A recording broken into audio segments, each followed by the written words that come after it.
Love comes with responsibilities. Love comes with expectations. Love comes with priorities. Love comes with the real life. The oxygen to any relationship. Without it, it dies. 6 and 9 strategy.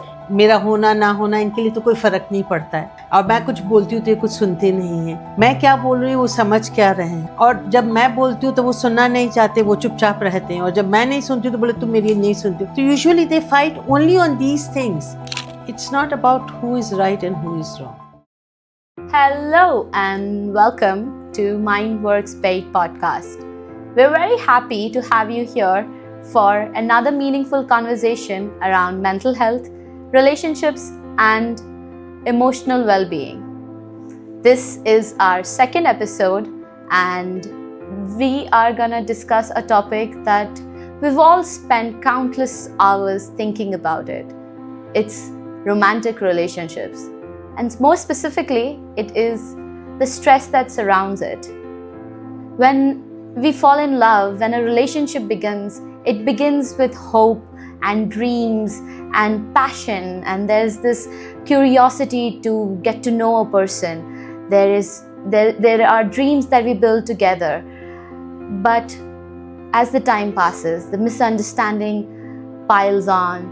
There is expectations and responsibilities and the stress to manage it all. When a relationship begins, it begins with love and passion and hopes. There is a curiosity to get to know another being. There is dreams of future. Yet, over time, there are misunderstandings that keeps on piling up.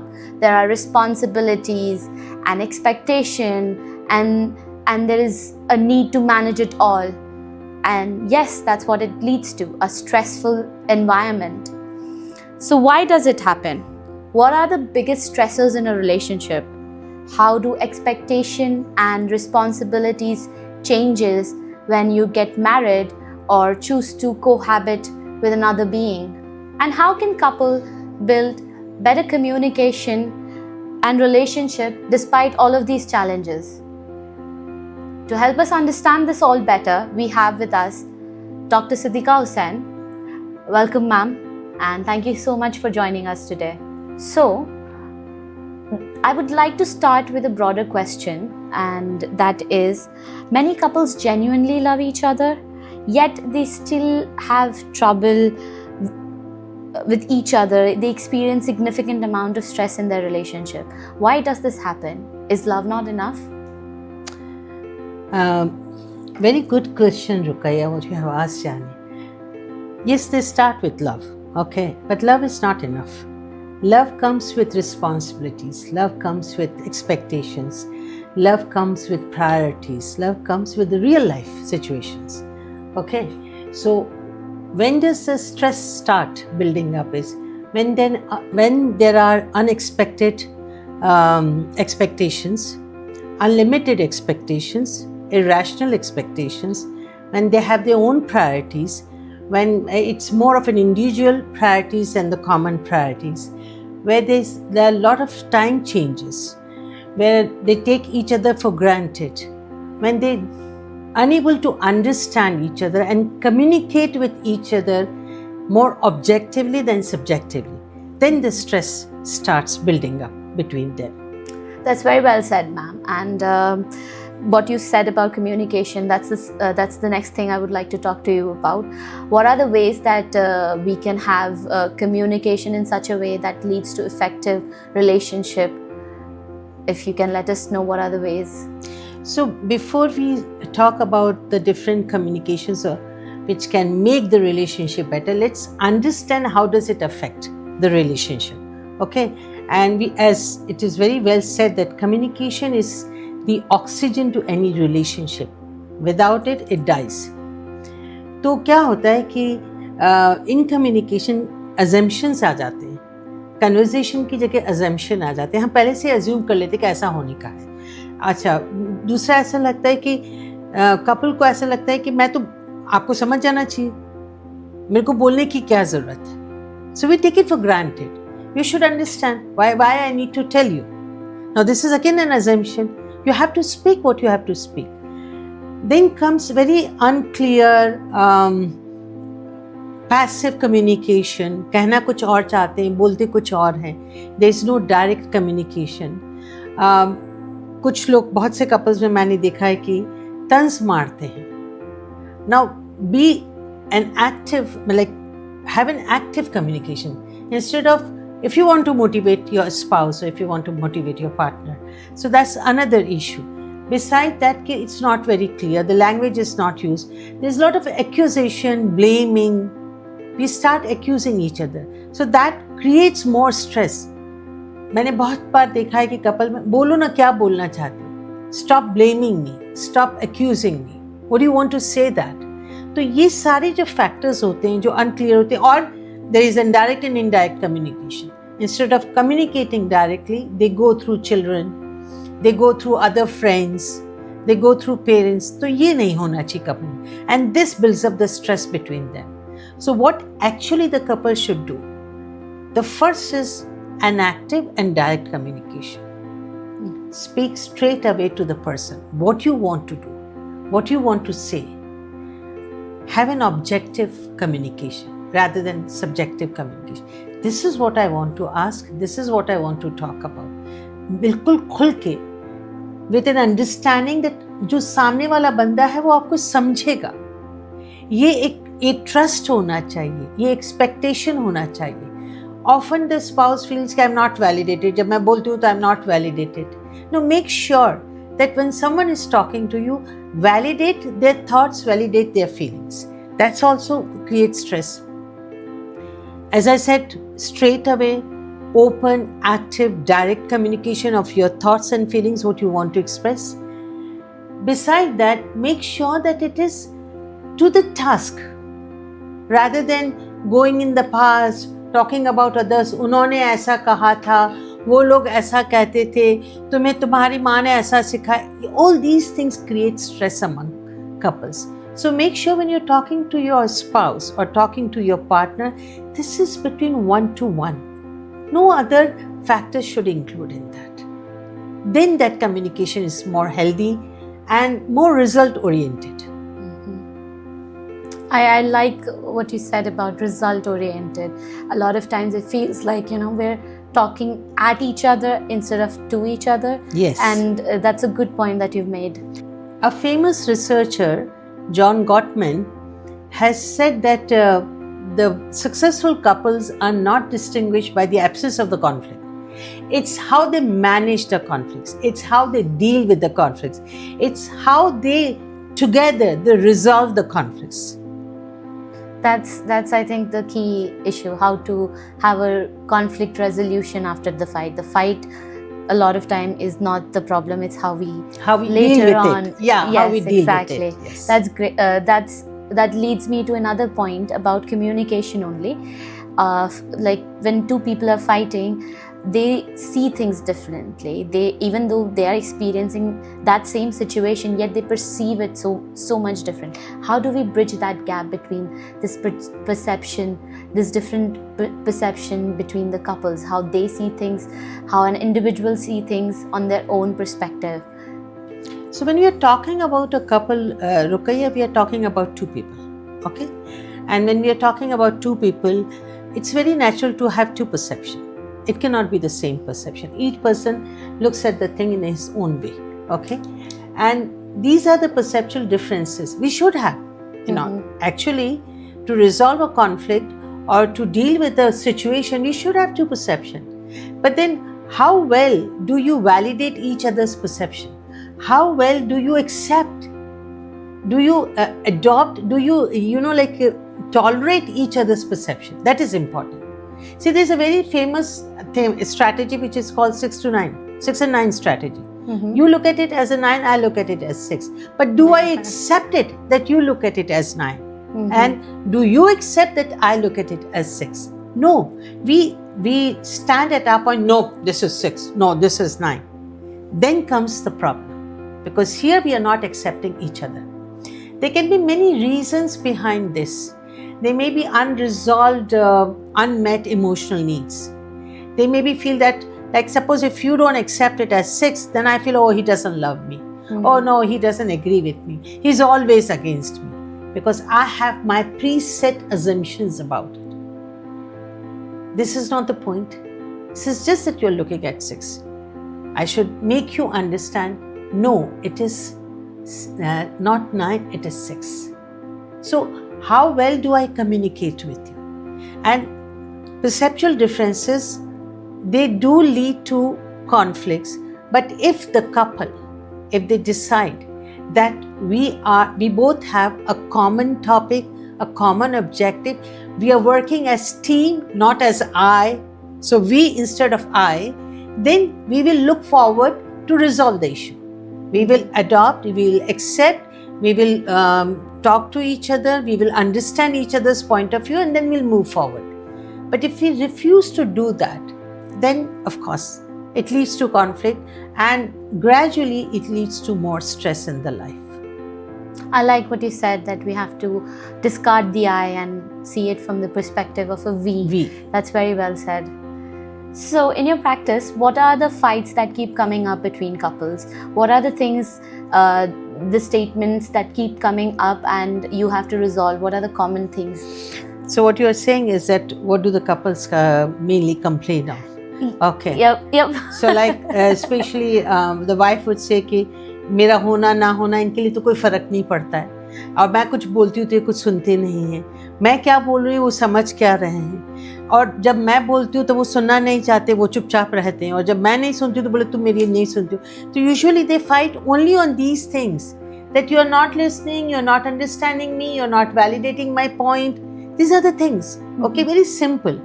See, any couple, it's not that they don't have any love between them. It's not that they don't want each other. It's they look at the things very differently, and then they start accusing each other. They expect each other to look at the things the same way they are looking at it. तो बात problem यहाँ आती है. ये नहीं कि वो एक दूसरे से प्यार नहीं करते, ये नहीं कि वो एक दूसरे को समझना नहीं चाहते, लेकिन नहीं समझ रहे. So you have to make them understand that you both are talking about the same issue. Then why are you fighting? What is it that's causing the problem? And you know, all these things come, it's not just one day thing, it's not the product of one day, it's like how they are brought up. So it depends a lot on their upbringing, their childhood learnings, the way their family dynamics, the way they are like brought up. Like बहुत सी family में ये है कि जो man ने कह दिया, आदमी ने कह दिया, वो सही है, वो गलत, वही सही है, आपको मानना पड़ेगा. दिन है तो दिन है, रात है तो रात है. But there are families where they have equal rights. So gender plays a big role here. But again, coming back to the perception, there are so many other issues, but when it comes to the perception, they just have to understand that we are talking about the same issues, but we have different opinion. And each opinion should be respected. It may be wrong, but it should be respected. I have a couple who comes to my office. They fight like cats and dogs, honestly speaking. Now the main topic is, or the main agenda is their son, who is not studying, who is not going to school. Now talk about your son, think about the challenges the son is facing. But they are blaming on each other. Mummy कहती कि पापा बिगाड़ देते हैं, पापा spoil करते हैं, पापा कहते हैं मम्मी बहुत स्ट्रिक्ट है. And I keep telling them, come out of your personal things. How can you help this child? And they start accusing each other. But they both want the son to go to school. So here is the point. If they understand the perceptual difference, if they accept each other's perception and then collaborate both the perceptions and then move forward, they will reach the result. They will get their goal. They will reach their destination. So that's the main thing. And it leads to a lot of stress. एक छोटी सी बात से लेके बहुत बड़ी बात हो जाती है, and then it accumulates and accumulates and accumulates, and that becomes very stressful in their life. So if they understand the basic perception, या basic difference in their perception, it solves the problem. That's very well put. Empathy and understanding. Yes, okay. That winning the fight is not important. It's resolving the issue. Yes. So I would like to ask you a very, very important question that is on everyone's mind. Why is it difficult to live with someone, even if that person is someone we love? even if that person is someone we chose to be together with? Why is it hard to live with them? Why do marriages fail? Is it because of the external pressures from your in-laws, or is it parenting? Is it the everyday, mundane task that leads to, stresses? ये वाला काम नहीं हुआ या फिर वो वाला काम. A lot of responsibilities get tied down to a relationship when you are living together. So I would really like to ask you, like, what are the main reason that happens, and what are the ways that we can overcome it? So, Rukaiya, in a marriage, it's not about who is right and who is wrong. It's about how we are moving ahead with all those invisible burdens on our shoulders. Okay, that's marriage. I'm like, if पुराने ज़माने में कहा जाता है कि marriage का मतलब ये है कि एक गाड़ी है और आप गाड़ी के दो पहिए हैं. इट्स अ कॉमनली सेड कि मैरिज का मतलब, शादी का मतलब या कपल का मतलब ये है कि गाड़ी के दो पहिए. And now how much burden you are carrying? Are you walking together?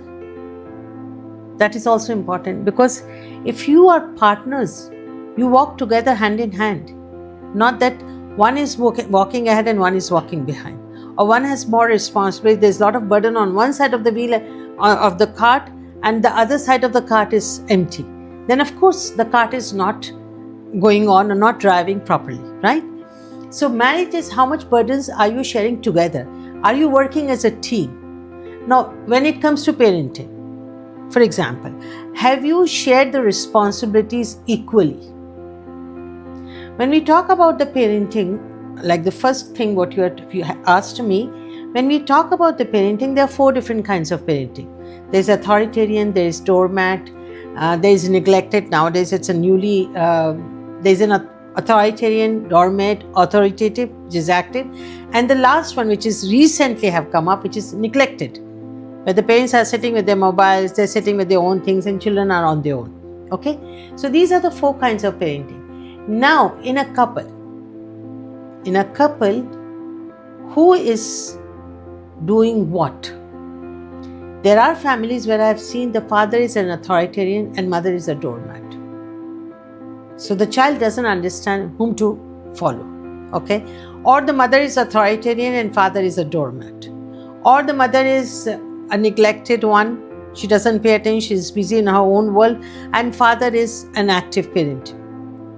So first of all, the couple has to decide what kind of parenting styles are they using. They have to understand that. They have to understand the differences between their approaches towards the children, towards raising the child. Okay, it's very important, and it's a very tedious task. Parenting is a very tedious task. When it comes with a lot of responsibilities. It's not easy. When you are happily, romantic couple having a very lovely, lovey-dovey life, but the moment the child comes in, it's like now you are parent. You are no more a couple, just a boy or girl or husband or wife. So it comes with the responsibility. It comes with the expectations. So that's one thing. Now, regarding the maintaining relationships with in-laws, I usually explain the couple, you're not married to a person, you're married to a family. Okay, so if we see the genogram, okay, each one has its own extended family. So if you're married to, like, if I tell a girl, if you're married to this husband, then you're connected to the extended family too. Mm-hmm. And same way for the boy also. Now what happens is, I've seen in many couples, they want to keep relation with the spouse, but they're not interested in keeping relationship with the other family. Now, once you get married, after a few days, after that romantic period is gone, okay, now you come in the reality. When you come in the reality, you have to accept that this person, whether the wife or the husband, it belongs to a certain family, and I am the part of that family. Now stress starts, or the fight starts, when the spouse refuses to accept the family. And there's one more reason, that if the family interferes between the couples, the wife or husband's family interferes in the couple, in their relationship, in their one-to-one relationship, that also causes stresses. So how well do you manage, how well do you maintain your relationship with the family, managing the immediate husband and wife connection, and then with the extended family? Recently I'm seeing a couple here, there. The wife is being, you can say, tortured by the in-laws. Lot of responsibilities, lot of work to be done. She's pregnant. Food is given in literally in limited amount. She's not even given food, and everything is negative. The wife is going through a very, very rough time, and the husband says, "I can't speak. You have to accept what my parents are doing. You have to follow what our rules are. I cannot say anything." So think about it. In such situation, what would the wife feel? I'm not supported. I'm not loved. I'm not validated. My husband is not accepting or not understanding the situation I'm going through. I asked her, "If you are hungry, what do you do?" She told me, "For days I go hungry, ma'am." I said, "What do you do?" He says, "Whenever I'm hungry, I just go and drink water." And the amount of work what she's given, she told me, and I was looking at her and I said, and she is not gaining weight. So the doctor said that you are literally risking your child. What's happening? I said, "What does your husband say there in front of the doctor?" He said, "My husband doesn't say anything. The first thing is my mother-in-law said that man should not go to a gynecologist. I will go. So if my mother-in-law comes, then forget it, nobody can speak." I said, "What about your parents? Why don't you go to your parents? Go there." He said, "Do you think my mother-in-law would allow me?" He says, "No, why you have to go to your parents' house? Go in the last month. By then, I will be destroyed." I said, "How did you come here?" He said, "My mother-in-law doesn't know that I have come here." So she excused that she's going to some temple, and that's how she came to me. तो यहाँ ऐसा लगता है कि husband कहाँ है, उसका role कहाँ है? The wife is thrown in a court where she doesn't have any support. Now think about the relationship growing up here. She doesn't trust him. She doesn't feel loved. She's very angry. She doesn't feel supported. She doesn't feel validated. She doesn't feel, like pampered that she's pregnant. So all those feelings are not there. And this is actually what happens. All these, now do you think that she will ever love her in-laws? I don't think so. Because she has already had this negative perception of the in-laws. On the other hand, the husband is not allowed to go to her in-laws. तुम्हें क्यों जाना पड़े तुम्हारे ससुराल में? Mother का कहना ये. तुम्हारा क्या काम है वहाँ जाने से? So he cannot go there, and slowly he's losing his interest also in his in-laws. So there's no connection between the other side of the family too. So such things do happen. And it is very important for both the couples to respect their relationship, to think about their relationship one-to-one, and then respect the other families, both the families, and maintain the relationship. It's very important. So a lot of power dynamics play a role in this in a relationship, and how you manage it, how you maintain a status quo is what I am understanding from it. Whether it's because of in-laws or because of the parenting style, it's how to maintain that sort of disagreement and be able to come out of it still. And there's one more there's one more thing which I want to talk about. When we talk about the parenting, okay? When we talk about the parenting, we make sure that what information we are giving to the child.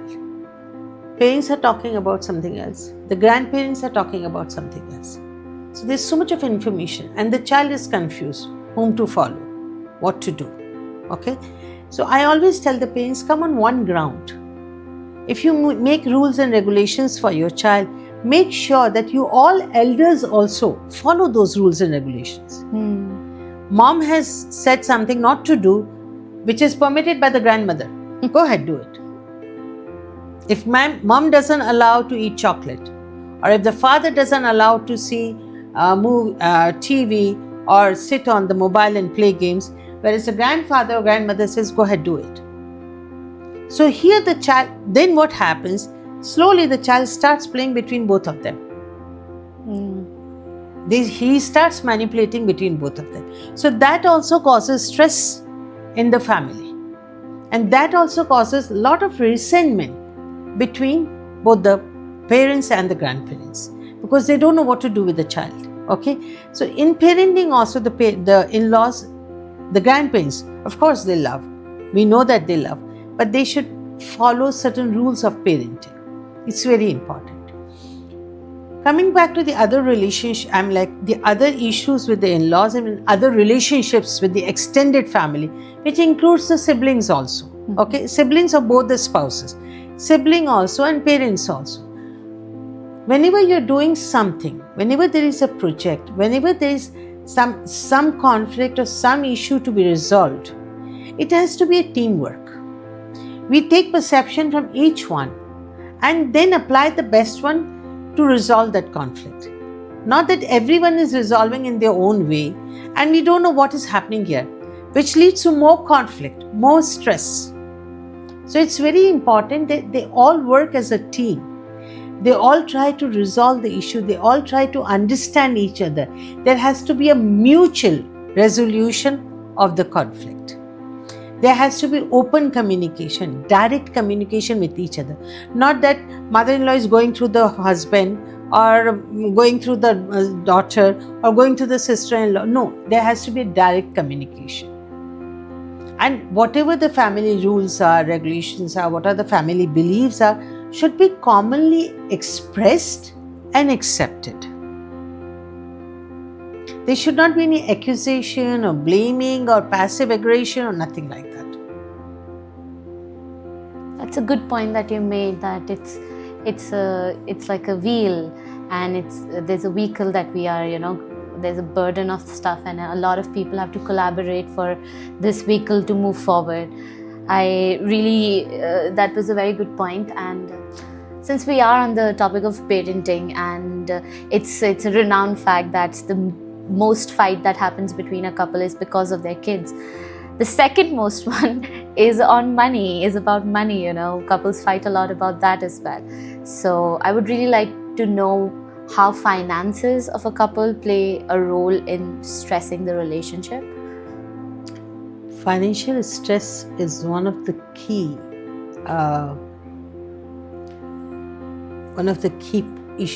point you can say, or financial stress is one of the main pillars of having stress in any married life. Okay, we say that financial stress or financial pressures and work pressures, they come from the external world, but that does not affect. What affects is how it is taken from inside. Finance or the money, it causes a huge problem between married couple. How do they take it? Is again, do they take it as our money? They talk about mutually, they solve the issues mutually, they budget the issues mutually, or it's one person who's handling the finances and the second person has no interest or has no say in budgeting. Then it causes a huge conflicts, and that becomes very stressful. Like I often heard ladies saying that, ये मुझे कुछ बताते नहीं, ये कहाँ पे खर्च करते हैं, हर छोटी बात के लिए मुझे इनसे मांगना पड़ता है. Okay, and if both the partners are working, then are they working together?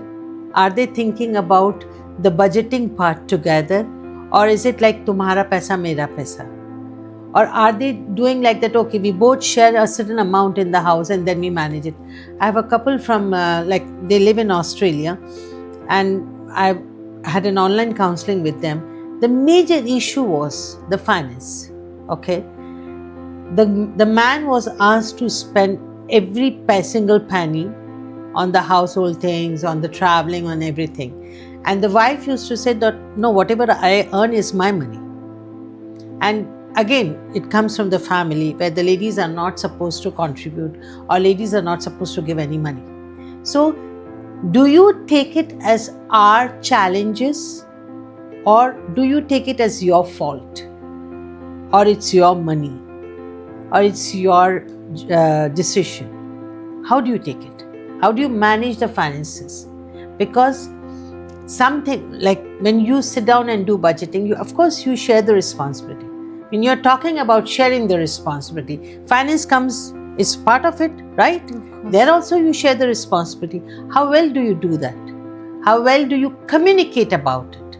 How well do you manage the thing? I've often seen couple hiding from each other, not saying how much money the person has. Sometimes, one more thing, like I would say that if inheritance comes in, if the girl is getting from her family some amount, or like the father is getting, or maybe coming from a big family, or if the husband is coming, then this is my money, it comes from my family, I don't want to share here. So when it comes to my, not ours, then the stress arises. So it's very important to manage the financial part. They say that financial stress plus work pressure is constant, a very high stress in married life. Financial stress plus understanding and equal distribution of the responsibility, then a better married life. Okay, they manage it very well. So it's very important how well your equation is. How do you manage? How do you resolve the issues? Very important. And always remember that if you have financial stress, it overrules all the stress in the life. It generates or it creates many more stresses in life if you have a financial stress. How we see finances also depends entirely on an individual. Yes. So some person have a good story with money, that they've come from a family that have seen money, so they respond differently to the financial situation, and someone who hasn't seen money in their childhood would respond very differently to this. So that also I feel like very plays important. a very major... important. They like many times couples they complain, ये बहुत पैसा खर्च करती है, ये बहुत over spending करती है, एंड some say that ये बहुत कंजूस है, ये पैसा खर्च करना नहीं चाहते, ये शेयर करना नहीं चाहते. Some are very conservative with their finances, some are like open-handed with their finances. So that also create lot of differences here. But again, here is both the spouses or both the partners, do they accept each other the way they are, or they want to look at the partner the way they want them to be? So if you know that your wife is spending more, or if you know that your husband is too stingy about it, how do you deal with it? How do you explain that? How do you accept each other? Do you take it as a fault? Do you accuse them, blame them, or do you understand that person? So it's very important. Again, it comes down to the basic understanding, the unconditional acceptance of each other, which is not there. I like that. Acceptance of each other is more important. So since we are on the topic of finances, I would like to talk about the work, and how does that play into the relationship, our work-life balance. How do we manage work as well as having a relationship, and if you're a parent, how to be a mother as well, or a father as well, on top of working and managing a relationship. So what are your thoughts on that? It's a huge topic, and it's like a huge battle. Okay, आप एक जंग लड़ रहे हो अपनी जिंदगी के साथ. In today's world, you cannot stay without work. Both the partners have to work. This is a reality. And if you really want to meet all your demands, all your needs of this world, where everything has to be, like we want to buy everything. We want to, we are in the race of gaining everything, not losing anything. Okay? So we need money. And at the same time, the world is so competitive, we have to manage ourselves. Or no, not even manage. We have to be ahead of everyone. We cannot be left behind. So it's like you're running. भाग रहे हैं, एक दौड़ लगी हुई है और सब कुछ अचीव करना है, सब कुछ हासिल करना है. And what happens when it comes to the achievement? Okay, where is the limit? Is there any limit to our achievement? No. We are always comparing with others. उसको इतना मिल गया, उसके पास इतना है, मेरे पास भी होना चाहिए. जब ये कंपैरिजन आता है कपल के बीच में, any married couple, when they start comparing themselves with others, or one of the partner starts comparing with others, उसके पास इतना है, मेरे पास इतना ही है, मेरे पास ऐसा क्यों नहीं, उनके पास इतना पैसा, उनका इतना बड़ा घर है, मेरे पास क्या. When these small issues come, then there's stress, because what happens, of course, the communication becomes very bad. There's a lot of accusation here, blaming here, a lot of disappointments are here, lot of तुम ऐसा नहीं कर सकते, तुम्हारे पास तो ये भी नहीं है. So you like, victimization comes, and then so that resentment starts between both of them. That negative, you're giving air to the negativity between the couple. Okay, all these things start. How do you resolve? What do you think? Should we look outside our world, or should we look inside our family, inside our house? What should we do? When a couple or a partner, not both the partners, when a partner or even both the partners, if they move according to the society is moving, what's happening in the external world, when they start weighing their self-worth according to the external world, then they're never satisfied. See, there are two kinds of egos, external ego and internal ego. External ego is like I'm always comparing with others. मेरे पास अगर ये होगा तो मैं अच्छा हूँ, ये होगा तो अच्छा है, ये होगा. हमेशा मुझे ऐसा लगता है कि मेरे पास कमी है, because I am literally evaluating myself as per the external world, and which is constantly changing. Internal ego is what I have, I'm satisfied with that. Whatever I have, I'm happy with that. So that happiness, that concept of happiness is also not there, because what we keep weighing our happiness with the materialistic thing what we have in our life. Mm-hmm. Okay, so to manage all these things, you have to work hard, you have to get this, you have to do this. Now what happens, the life is already unstable, it's rocking. Okay, both the partners are working and there are responsibilities back home, old parents, children, other household responsibilities, managing the house, managing the finances, everything is there. How do we accept each other? Do we validate each other's work equally? Now here again the gender roles play. Mm-hmm. Men, if he works in a common setting, अगर आदमी पूरे दिन काम करके घर आता है शाम को, तो अब उसका आराम का टाइम है. लेकिन अगर वाइफ पूरे दिन काम करके घर आती है तो उसके बाद उसको अपना घर संभालना है, उसको अपने बच्चों को पढ़ाना है, अपने बच्चों की जिम्मेदारियां लेनी, उसको अपने इन-लॉज की जिम्मेदारियां लेनी. So here the responsibilities are not equally shared. Yes. Okay, one is working almost 16 hours a day, whereas the other one is working 8 hours a day, and still he thinks that I am the owner of the house, I am the breadwinner. Okay, that's one thing. So how well you share the responsibility.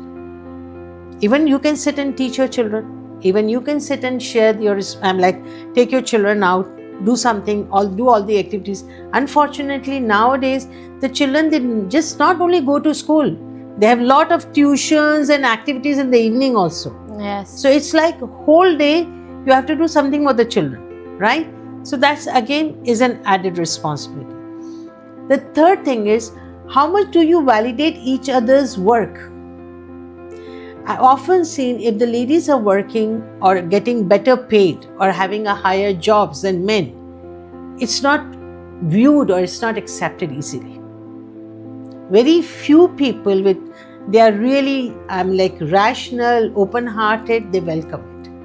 But most of the times, men don't see it that, okay, it's good that my wife is working better than me or earning better than me. The other thing is that there's a lot of jealousy comes in. Okay, and indirectly that jealousy plays a big role in creating stress. Fourth thing is, when both of you come home after a one whole day of work, do you value each other? Do you talk about your work? Do you share that whatever is like you have gone through at your work? Do you openly express about your challenges? No. If you express, your life is balanced. If you express, there is no conflict. But if you hide from each other, or if you don't talk about, or you feel nervous, or you feel scared to talk about, or you feel that no, you'll not be validated, you will not be loved, you'll not be supported, then the gap increases, okay? And then you look for different ways to fill that gap. Yes, so what you said is very informative, how the gaps between the couple. And then what happens, okay, one thing I forgot, that they get emotionally exhausted. Okay, emotionally, unexpressed views or unexpressed desires or unmet desires, then there's a lack of attention or lack of validation, and then there is emotional exhaustion, and that ends into constant stress, constant negativity, constant anger, constant, like unhealthy communication patterns. I really, you've nailed it with the word emotional exhaustion. That's what, like after working and then having to do all of these things, there's also a need to have, like, where is the time to communicate with each other, right? And how can we explain ourselves? We'd rather just, go on and be on our phone, that's so much easier to relax. That's the worst thing now. Yeah, so on top of this exhaustion that we feel, there's so much isolation that we are experiencing because of our changing lifestyle. So there is social medias that play a role, there's cultural differences and religious differences and changes that come. How does all of this also affect our relationship, So let's talk about the digital thing first. Start with the technology, because that's the most important that's the most important distraction right now in this world. I've often seen couple, they come home after the work, or even if they don't, even if it is not after the work, they are busy on their own phones. They are busy in their own world. Okay. And it's like, desired isolation. I wouldn't say it is a forced or imposed isolation. It is a desired isolation. I want to be with my phone. People would love to have likes online or communicating online rather than communicating with each other. Yeah. On dining table, I have often seen dining table, everybody is on their phone. They don't even know what they are eating. Now think about when the parents are doing things, what the children are doing. Okay, there are so many ads also on this. Yeah. That's one thing. I have a client, the child came to me and he has read a book 100 times. 100 times. And I said, what do you read in that? Can you explain me what is so interesting in that? And he knew nothing. And मैंने कहा आपने तो किताब पढ़ी है, आपको मालूम नहीं इस किताब में क्या है? ये तो स्टोरी अच्छी होगी, कंटेंट अच्छा हो, मुझे नहीं मालूम. And that was very strange to me. And the reason why he was brought to me, the mother said that he's very abusive, बहुत गुस्सा करता है, गालियाँ देता है और सारे दिन एक किताब को लेकर बैठा रहता है. As if like, and I said, so what do you read in that? And he would sit alone, okay? So the story came out like that the mother works in a bank, the father works outside the city, outside the hometown. Okay, the mother works in a bank and she works almost 10 to 12 hours in a bank. Okay, she's on a higher position. When she comes home, she said, I don't want to talk to anyone.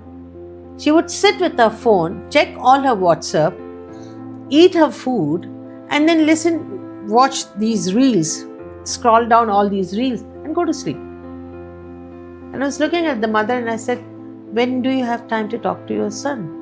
He said, ma'am, ये सारे दिन किताब पढ़ता रहता है, मैं क्या बात करूँ उससे? तो मैंने कहा आप फ़ोन लेके बैठ जाती। हाँ मैं बहुत थक जाती हूँ तो मुझे थोड़ा सा रिलैक्स होना तो मैं अपने फ़ोन के साथ रिलैक्स हो जाती हूँ। Desired isolation, okay. When I asked the boy आप उस किताब में क्या पढ़ते हैं, आपने इतनी बार ये किताब पढ़ी, मुझे कुछ स्टोरी बता दीजिए। You know what he said, ma'am अगर मैं किताब लेके बैठा होता तो मम्मी को लगता है बुक पढ़ रही है, तो फिर मम्मी गुस्सा नहीं करती। बच्चे ने क्या खाया नहीं खाया, तो मम्मी का कहना है कि मैं बुलाती हूँ उसको। अच्छा, we brought the father in, तो फादर सेज कि I come once in a week, okay, he because he is staying outside, I come once in a week and that day on the weekend I take him out and we go have fun and all this. So I said, where is the mother? बोले वो पूरे हफ्ते काम करती है, बहुत थकी होती तो वो घर में रहती है। तो मैंने कहा आपके और आपकी वाइफ का टाइम कितना साथ में निकलता है? मैम फ़ोन पे बात करते ही हैं हम, और जब आता हूँ तो बच्चों को लेके चला जाता हूँ, डिनर कर लेते हैं हम साथ में। सी डिनर कर लेते हैं, फ़ोन पे बात कर लेते हैं। There's a huge lack of quality time. There's a huge lack of sharing the problems, sharing the challenges. Father is not even aware that the son is abusing or son is being aggressive.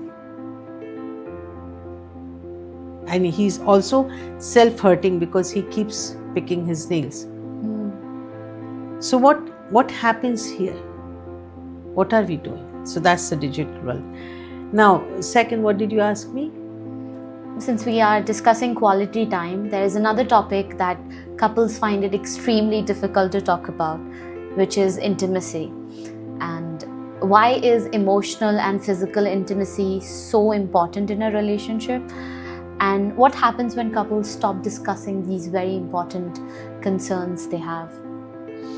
So, the emotional distance does not come in the absence of love. It comes in the absence of connection, when they are not connected. And when there is no emotional intimacy, when there is no emotional expression, when there is no emotional connection, then you feel like you are two people, not one. Okay? And in marriage or in a couple or in a partnership, it is very important to feel as one, not two. And how does emotional intimacy affects the relationship? It strengthens the bond between them. It makes them feel as one. It makes them feel loved and cared. It gives them, it literally ignites their relationship. It keeps the relationship alive. Okay? So it's very important to have emotional intimacy plus physical intimacy. When we marry, or if there's a married couple, what is the next step? Is to have a child. Okay. Now, forget about that. Sex is one of your basic survival need, like hunger and thirst. Okay. So when you feel hungry, you go and eat. When you feel thirsty, you go and eat. Now, when you feel like having sex, because that's your body demand, where would you go? But how well do we talk about it? We still don't talk about it. In our culture, we don't talk about it openly. So how will the couple talk to each other about this need? Mostly it happens that they are reluctant to talk about it. If their needs are not met, they rather prefer to stay frustrated or go out than express to their spouse that I really need this. And in our culture, in most of the part of it, men talks about sex more openly than the lady. So the males are more expressive than the females. Okay, so that is very important thing. Now, even if the lady needs equally, it's not just a man. Lady also needs equally. But how well she's appreciated when she talks about it. How well she's validated or she's accepted. That okay, you can talk about these issues. हमारे यहाँ तो चुप रहो, बोलो मत इस बारे में. Okay, it's like a very common thing. So what happened? They say that the stronger emotional intimacy leads to better physical relationships. Okay, this is a common thing. without any emotional part in it or emotional content in it, the physical relation becomes very mechanical. There's no joy, there's no pleasure. And why do we have the physical intimacy? Why do we have the physical relation? In order to have pleasure, in order to be more relaxed after a stressful day. So it really helps you to relax, okay? Now, what happens is, in absence of that, when your physiological needs are not met, when you're emotionally not accepted or not understood or not validated, just imagine the level of stress going high, where you don't feel connected, where you feel that, where am I? Do I belong here? So it affects all your needs. आप 2 दिन भूखे रह के देखो क्या होता है? That's the only thing you want then. Yes, you're miserable without it because your body is not satisfied. Same way, if you lack this, if you don't have sex or if you don't have physical relationship, your body is unstable, it's upset, it's frustrated. Okay, so it's very important. But then how well do we express this? And what happens is the cycle goes like this. There is a desire, okay, a desire to have, and it is not understood. Then it is not fulfilled, okay? If it is not fulfilled, so the body is already upset, the body is already in a very upset situation, it's not stabilized. Then comes the stress, and then comes what? It ends in anxiety, depression, loneliness, all these things. So it literally crashes down your emotional well-being. So it's very important. We always talk about mind and body connection. So it's very important that emotional intimacy goes together with the physical intimacy, and it should be valued. It should be valued by both the partners.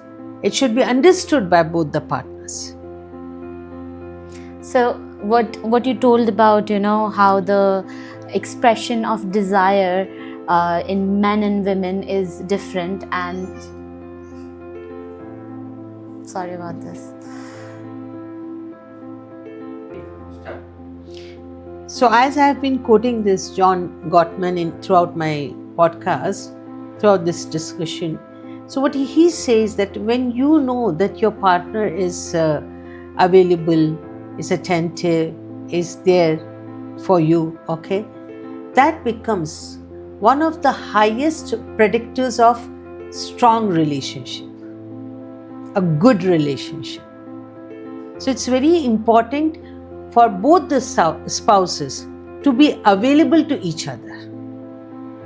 I see where what you're trying to say, that there is a man and a woman, they express their desire differently, and because of the cultural taboo around talking about intimacy, that men are in a way allowed to have that experience, while women are supposed to conceal it, right? Like it's a man's right, but a woman has to put out, so to speak, right? And so that level of that disconnect between couples, it often leads to having, it leads to desire being expressed outside of the relationship. That part becomes easier with other person instead of your spouse, because with the spouse you have to maintain that kind of status quo of that cultural relationship that that are also sharing with the society. So how does this disconnect is leading to infidelity, and anyway how the current situation and how everything is played out, it's never been more easier to cheat on someone. It's through texting, it could be dating sites, right? So how does this being, when you look outside of that relationship, how does that affect your primary relationship with your spouse or your girlfriend? There are so many factors which play big role in this, that nobody goes out of the relationship and have extramarital relationships, that's what you're talking about, or go out and seek love, like buying love outside. I would rather say that way.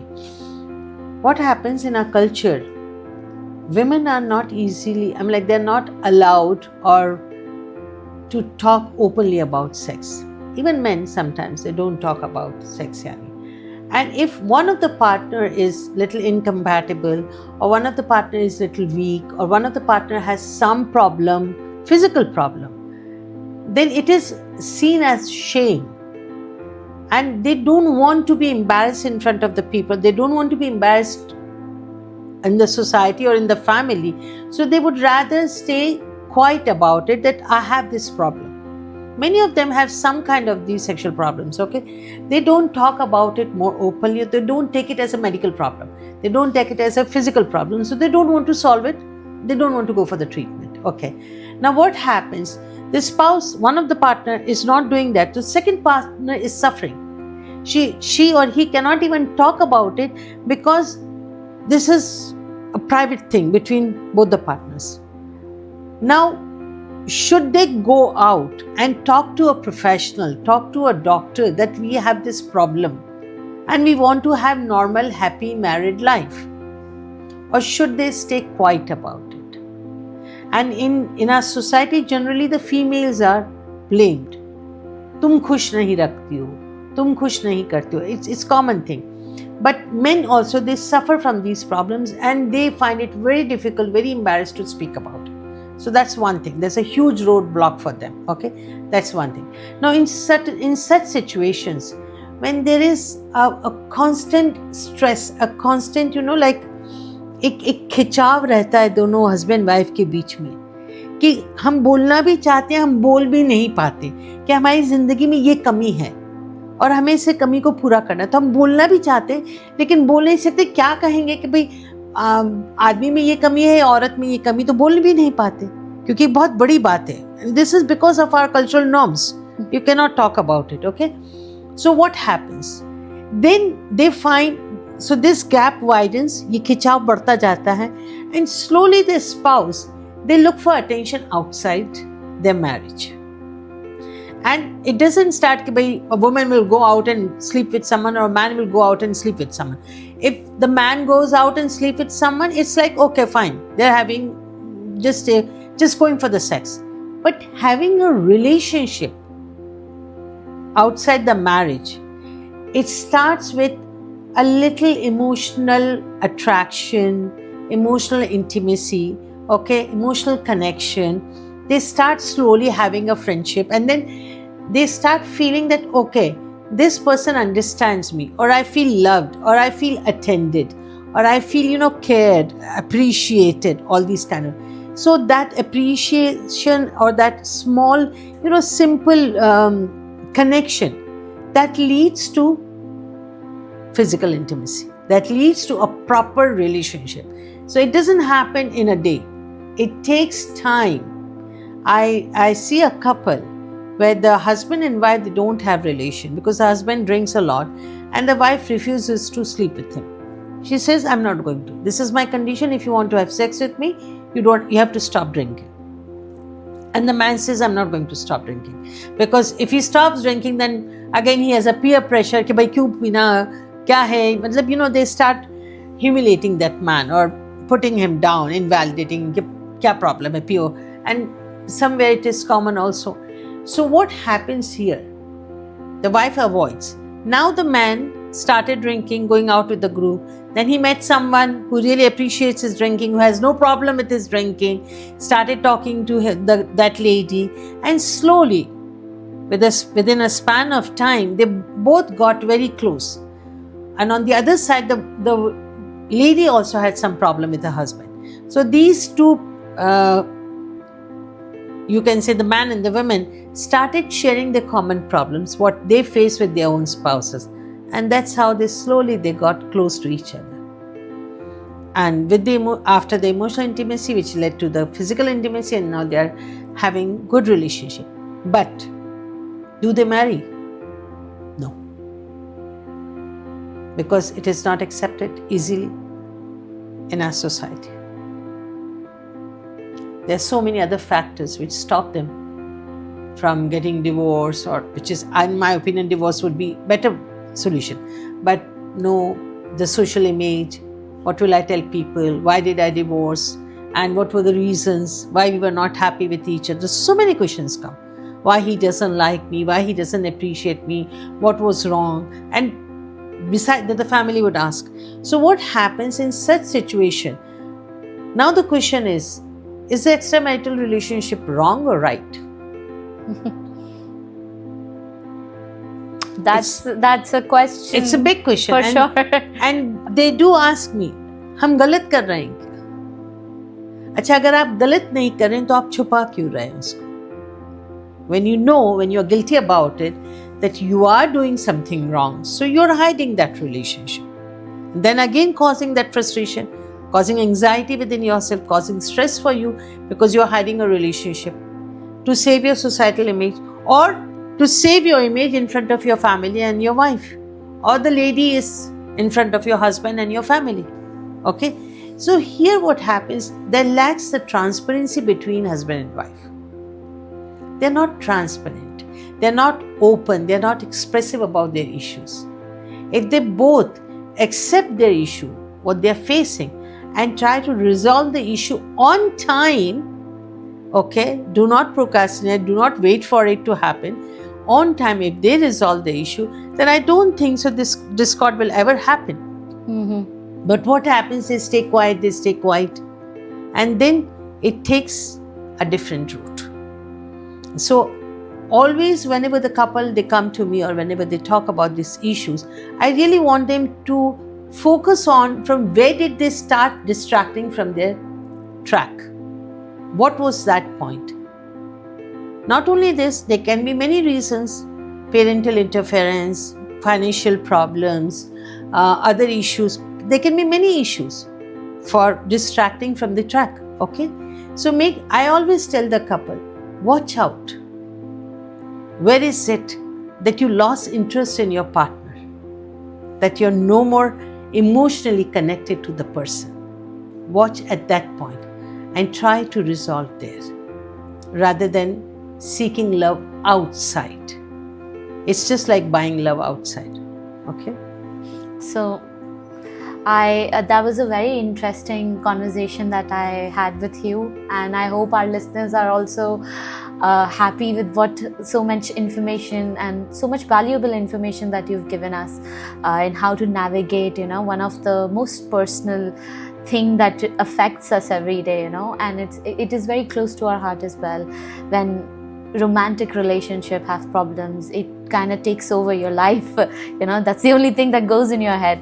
So I am really grateful for you giving us this time, and I would love if you have any other things that you would like to leave our couples with that they can do that will help them navigate their relationship better. You use a very good word, navigate. You are navigating through the relationship. Yes, you navigate through the relationship no matter how many roadblocks are there, no matter how many challenges you face. Hold hand in hand. Look at the challenges as our challenges rather than my challenges. Look at the challenges as our challenges and go through those challenges with the conviction, with the trust on each other, and take it that we are as partner, as one cart. We are not two wheels, we are one cart, and walk through the path solving all the issues objectively, without accusing each other, validating each other, very important. And as I said, accepting each other unconditionally. No one is perfect. No one is okay, everything is plus, plus, plus. Everyone has plus and minus. If you accept each other's plus and minus, I don't think so you'll ever face any problem or any stress in your relationship. Thank you so much for having us, ma'am. This is Dr. Siddiqa Hussain and Ruqayya Moomin here. See you next time. Thank you, Ruqayya.